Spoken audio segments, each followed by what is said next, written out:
کے مسائل پر ہسپتال منتقلی کی درخواست سپریم کورٹ نے اعتراض لگا کر واپس کر دی۔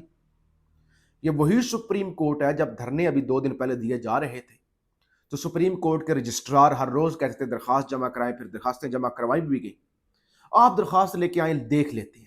یہ وہی سپریم کورٹ ہے جس نے کہا فرینڈ آف دا کورٹ مقرر کیا تھا اور خان کے حوالے سے رپورٹ منگوائی تھی، اب رپورٹ بڑی خطرناک تھی، تو اب سننے اب پہلے کہا درخواست لے کے آئیں کر لیتے ہیں، آپ درخواست پر اعتراض لگا کے واپس کر دیا، اور اعتراضات کیا ہیں؟ کہتے ہیں بھائی نہیں، ہم کیا کریں، آپ کے مقدمات ہائی کورٹ میں پینڈنگ ہیں اور ہائی کورٹ کا حکم ہے ملاقاتوں کا بھی، تو آپ ہمارے پاس نہ آئیں، آپ ہائی کورٹ جائیں۔ یا خان کہتا ہے کہ میرے پاس نہ آئیں، مجھ سے چھوٹی عدالت میں جائیں۔ اب بات وہی جو ہے، وہ آج لطیف خوسا صاحب بھی غصے میں تھے۔ لطیف خوسا نے کہا اگر آپ کچھ نہیں کر سکتے تو وہ کیا کر لیں گے؟ پھر لطیف خوسا نے کہا مجھ پر ہوتی ہے تنقید، ان کا اشارہ علیمہ خان صاحبہ کی طرف تھا۔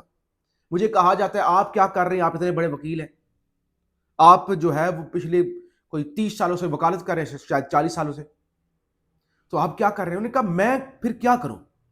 لوگ مجھ سے سوال کرتے ہیں کہ میں کیا کر رہا ہوں، جب اس ملک کا چیف جسٹس کچھ نہیں کر سکتا تو پھر میں کیا کر سکتا ہوں؟ چیف جسٹس کے سامنے تو میں کچھ بھی نہیں ہوں۔ بہرحال یہ لمبی چوڑی تفصیل جو آج ڈسکشن بھی ہوئی لطیف خوسا سے، جسٹس شاہد بلال حسن نے کہا کہ میری بات سمجھنے کی کوشش کریں، آپ کو 1992 سے جانتا ہوں اور آپ کیا بول رہے ہیں، کس چینل سے بول رہے ہیں، میں سب سمجھ رہا ہوں جسٹس شاہد بلال حسن، یعنی ایک دوسرے کو باتیں سنائی گئی۔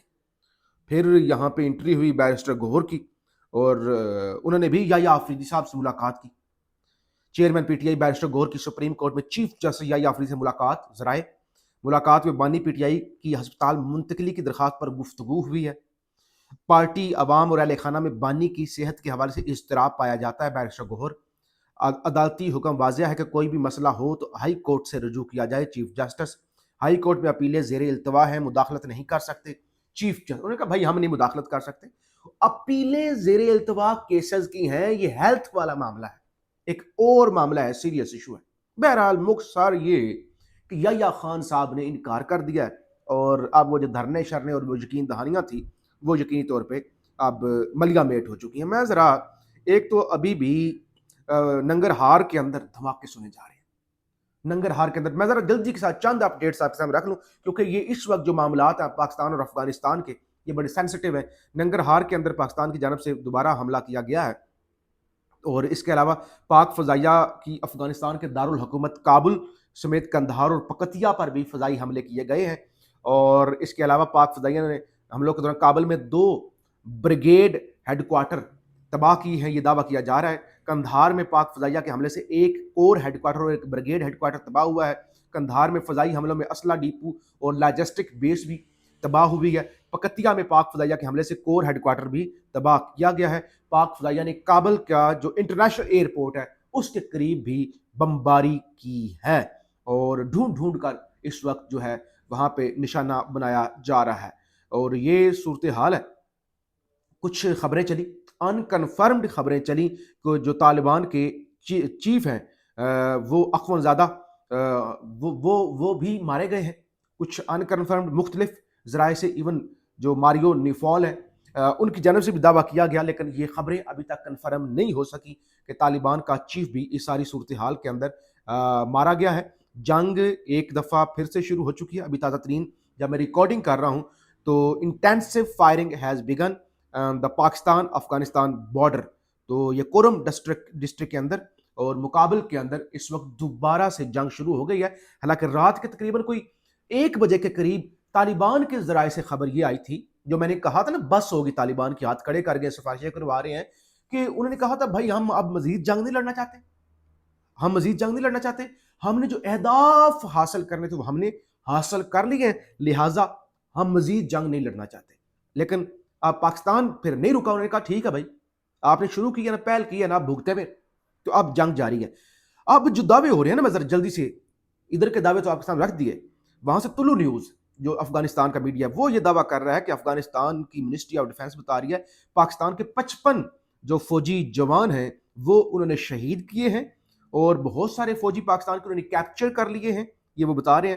ہنڈریڈز آف ویپن سیزڈ اور while Afghan forces took control of 2 headquarters and 19 check posts. تو وہ کہہ رہے ہیں کہ ہم نے 55 پاکستانی فوجی شہید کر دیے ہیں، درجنوں پاکستانی فوجی ہم نے جو ہے وہ پکڑ لیے ہیں، ہم نے ویپنز اور گاڑیاں جو ہے پاک فوج سے وہ چھین لی ہیں، ہم نے فورسز کا جو پاک فوج کی چوکنگ ہیں ان پر قبضہ کر لیا ہے 19 چیک پوسٹوں پر. تو یہ اپنے دعوے ہیں، افغانستان اپنے دعوے کر رہا ہے، پاکستان اپنے دعوے کر رہا ہے، لیکن پاک فضائیہ اس ساری صورتحال کے اندر افغانستان کے اندر جا کے جو ٹکانے ہیں ان کے وہ تباہ کر رہی ہے، اور افغانستان کی جانب سے پاکستان کا جہاز گرانے کے بھی دعوے جو ہے وہ کیے جا رہے ہیں. فیڈ بیک ضرور دیجیے گا، ہم آپ کو اپڈیٹ کرتے رہیں گے، کوشش کریں گے کہ بیلنس اور جو دونوں طرف کی صورتحال ہے وہ آپ کے سامنے رکھیں. پاکستان زندہ باد.